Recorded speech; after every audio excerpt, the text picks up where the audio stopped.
custo de vida, emprego e desemprego, cesta básica, tarifas públicas, salário mínimo. Agora, na Brasil Atual, a análise do DIEESE. E nós vamos conversar agora com o diretor técnico do DIEESE, Fausto Augusto Júnior. Bom dia, Fausto. Bom dia, Glauco. Bom dia a todos. Fausto, o plano de governo do agora presidente eleito Lula tem ali entre suas medidas na área econômica o reajuste da tabela do imposto de renda e também a ampliação da faixa de isenção do IR para quem ganha até R$ 5.000. Hoje essa isenção vale até para R$ 1.903,98. Como é que você vê a possibilidade dessa medida ser implementada e como ela pode impactar não só as pessoas que acabam sendo alvo dessa iniciativa, mas a economia como um todo, Fausto? Então, Glauco, a discussão do imposto de renda é uma discussão importante, porque ela transcende a discussão propriamente da arrecadação, enfim, de quem é atingido pelo imposto. A discussão do imposto de renda passa por uma discussão bastante importante sobre uma mudança tributária, em que a gente deveria, né, desonerar o consumo, que é a principal base de arrecadação hoje, e avançar sobre a arrecadação, sobre a renda e o patrimônio das pessoas, porque aí de fato a gente estaria buscando aí uma equidade aí na tributação. Pensar na mudança da tabela de imposto de renda é bastante significativo, porque nós temos que lembrar que desde 2016 a tabela de imposto de renda não é corrigida, ou seja, se o salário das pessoas foram corrigidos e a tabela não, ela ou no mínimo ou aumentou o que ela pagava de imposto de renda ou ela passou a pagar o imposto de renda. Então não é algo trivial, é algo que atinge muita gente. Para você ter uma ideia, nós estamos falando aí que muito provavelmente essa base de isenção de R$ 5.000 deva atingir algo em torno aí de 25 milhões de pessoas, quando hoje atinge em torno de 8 milhões de pessoas. É muita gente, e que de alguma forma vai ser beneficiada, porque nós estamos falando num país de uma renda média assalariada ainda bastante baixa, o que significa que uma parte significativa dos assalariados ficariam isentos do imposto de renda. Por outro lado, para você equacionar o que isso vai significar do ponto de vista de perda de arrecadação, você vai ter que buscar arrecadação em outras fontes. E aí não há a menor dúvida que a questão de lucros e dividendos, ou seja, as pessoas e os empresários não pagam imposto de rendas no Brasil quando oferem lucro dos seus investimentos. Isso precisa ser alterado. É uma prática que começa lá no governo Fernando Henrique, mas que de alguma forma vem ajudando na concentração de renda do nosso país. Sob a ideia de que a pessoa jurídica já pagou o imposto de renda, logo o dono da empresa, a pessoa física, não deveria pagar, de certo modo orientou essa questão até agora. O que, na verdade, a gente sabe que isso não é bem realidade, uma vez que lucros e dividendos, de certo modo, é o salário, é a remuneração do empresário. Então, quando a gente vai para esse segmento, ali é um caminho para a gente conseguir viabilizar a mudança da tabela de imposto de renda. A outra questão, que é uma questão bastante importante, que vai precisar ser discutida com a sociedade, é que você também precisa aumentar as faixas de imposto de renda ou aumentar as alíquotas sobre aqueles que ganham mais. O que significa dizer que, de alguma forma, nós estamos falando em fazer um debate muito sério sobre quem e como será pago o imposto de renda no Brasil. Por outro lado, temos que analisar quando a lógica tributária, se mexer somente na tabela de imposto de renda é o caminho, ou a gente deveria fazer um bom debate sobre a desoneração, principalmente sobre o consumo, que atinge principalmente os mais pobres, que nós estamos falando aí de consumo, nós estamos falando de cesta básica, nós estamos falando de alimentos básicos, nós estamos falando de bens semiduráveis, bens duráveis, ou seja, o Brasil precisa rever a sua base tributária e aí um bom debate sobre imposto de renda passa necessariamente por uma porta e uma possibilidade da gente fazer esse debate. E é justamente essa pergunta que eu ia fazer, Fausto, porque como você cita a questão da tributação de lucros e dividendos, algo que já esteve, por exemplo, em debate na proposta, ou no arremedo de proposta de reforma tributária que foi apresentada pelo ministro Paulo Guedes, é necessário também a gente atentar para outros pontos da nossa estrutura tributária, que você já mencionou aqui, que é bastante regressiva, acaba atingindo muito mais os mais pobres do que os mais ricos. Esse é o momento do Brasil finalmente sentar e falar a respeito de reforma tributária real, Fausto? Não há a menor dúvida, Glauco. Acho que esse é um momento importante. O debate da reforma tributária é um debate que já está maduro. Nós temos duas propostas andando dentro do Congresso Nacional, e a gente tem hoje alguns consensos bastante importantes do ponto de vista que é fundamental.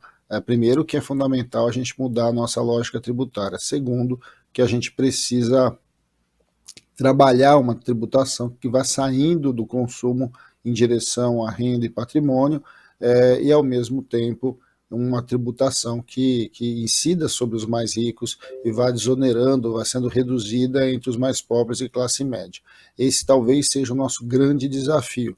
O que não é muito simples também, porque a estrutura tributária brasileira, ela também é uma estrutura tributária que ela trabalha o Pacto Federativo, ou seja, União, Estados e municípios estão dentro dessa discussão. Como é que você vai mexer, por exemplo, na questão dos tributos sobre o consumo, quando o maior tributo sobre o consumo é um tributo estadual, que é o caso do ICMS. A gente viu recentemente, o nosso debate aqui muitas vezes, o que significou a redução do ICMS sobre combustíveis e energia elétrica, né, e qual o impacto que ele ocasiona nas receitas estaduais e aí, inevitavelmente, em áreas fundamentais como saúde e educação. O debate sobre reforma tributária é o debate de duas pontas, né? Ele não pode ser feito só do ponto de vista da arrecadação e da retirada de impostos sobre as pessoas e sobre a sociedade. Ele também precisa ser feito enquanto um debate de que Estado a gente quer, e aí esse Estado depende de financiamento. Financiar os direitos sociais é fundamental, então garantir que a arrecadação não seja diminuída de um lado, para você não precisar ter diminuição de direito social do outro, que ela continue ou avance na sua distribuição regional também, porque o Brasil é um país bastante regional, uma boa parte da riqueza está concentrada no Sudeste, a gente precisa ver como que essa arrecadação também, pela lógica federal, ela ajuda estados mais pobres a lidar com as suas dificuldades e com as suas realidades. A gente precisa avançar do ponto de vista setorial. Alguns setores pagam muito pouco imposto, como, por exemplo, o setor agroexportador. O setor agroexportador, por conta dessa discussão de que a exportação é o objetivo da grande produção agrícola, ela não paga efetivamente imposto, e aí você não tem lucro e dividendo. Na outra ponta, o empresário do setor agroexportador também paga muito pouco imposto. Então, quando a gente vai olhando, nós estamos falando também de discussões bastante significativas que envolvem muitos conjuntos. A própria discussão sobre reindustrialização do país passa, afinal de contas, se nós vamos manter as desonerações que a gente tem hoje em determinados setores, incentivos que a gente tem em determinados setores, ou a gente vai acabar com tudo isso e vai fazer uma outra discussão de política industrial que parta sobre outros pressupostos que não o benefício fiscal. Tudo isso envolve uma boa discussão sobre reforma tributária. Agora é sempre bom lembrar, né? A gente faz uma discussão de reforma tributária desde a própria Constituição, e que de alguma forma a gente avançou muito pouco, porque ela é sim uma questão complexa, envolve diversos interesses, e vamos lembrar, né? A maior base do Congresso Nacional é uma base de empresários, uma base que muito provavelmente não vai querer aumentar o imposto sobre si. Então esse é um debate que a gente precisa fazer do ponto de vista social, do ponto de vista de sociedade, e que de alguma forma começar mexendo na tabela de imposto de renda é um caminho. E essa questão da federativa na prática, né, Fausto? A gente viu um exemplo recente quando o governo acabou forçando, né, para que o Congresso Nacional desonerasse o imposto sobre combustíveis, o ICMS, só para manter a política de paridade internacional de preços da Petrobras, né? Quer dizer, para manter uma política que na prática é voltada para lucros e dividendos de diversos acionistas, acabou-se ali tirando o dinheiro dos estados e também dos municípios, né, que tem direito a 25% do ICMS, e esses municípios também acabaram ficando mais dependentes das chamadas emendas de relator. Foi uma quebra do Pacto Federativo. Agora, para fazer uma reforma tributária, vai ter que se conversar com estados e municípios de novo, né? Incluir todo mundo nesse debate, Fausto? Não há a menor dúvida, né, Glauco? E a gente vai vendo uma das grandes debilidades quando a gente faz discussão tributária, né?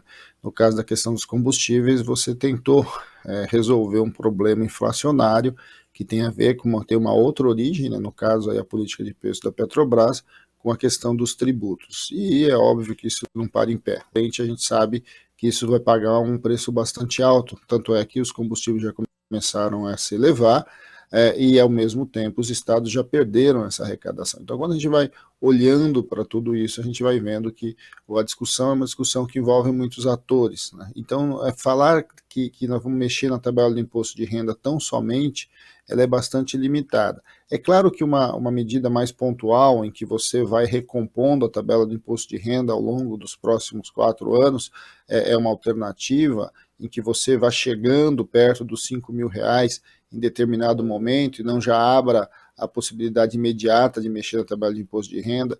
E é bom lembrar, né, Glauco, na verdade, começa-se uma discussão aí de transição de governo, talvez uma das principais discussões sobre transição, até porque o governo Bolsonaro dificilmente vai fazer uma transição ideal, é uma transição do debate orçamentário que está acontecendo agora, né? O senador eleito Wellington Dias começa a fazer o debate com o relator do orçamento, e de alguma forma a gente começa ali a encaixar pelo menos parte das propostas. Sempre bom lembrar que o primeiro ano de governo ele opera com o orçamento enviado pelo governo anterior, ou seja, 2023, o governo Lula não vai ter muitos mecanismos ali para poder lidar com grandes mudanças do ponto de vista de gastos, né? O que vai se fazer é ali se alinhar a partir do que se tem. E conforme você vai melhorando, conforme você vai implementando a sua política, você vai avançando no cumprimento das suas promessas. Mexer na tabela de imposto de renda é bastante importante, atualizar ela é fundamental,